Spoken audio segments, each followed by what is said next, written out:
Kasunod ng puspusang operasyon sa iniwang pinsala ng Hurricane Helene sa Amerika, pinaghahanda naman ang mga residente ang malawakang paglikas dahil sa banta ng Hurricane Milton.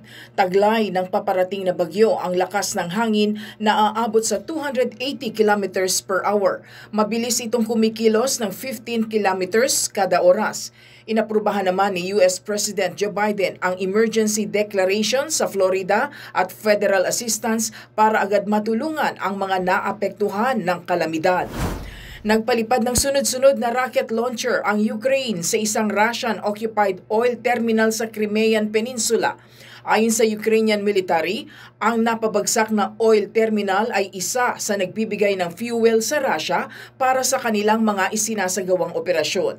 Kabilang rin sa kanilang tinatarget ay mga lugar na mahalaga sa Russian Army, kabilang na ang ilang refineries at armories sa iba't ibang lugar.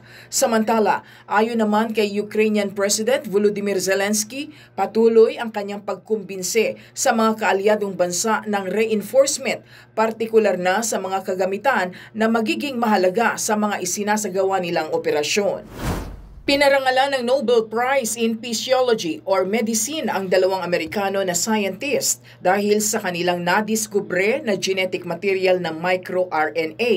Malaking tulong ito sa science community upang maintindihan ang embryological development ng normal cell at sakit na cancer.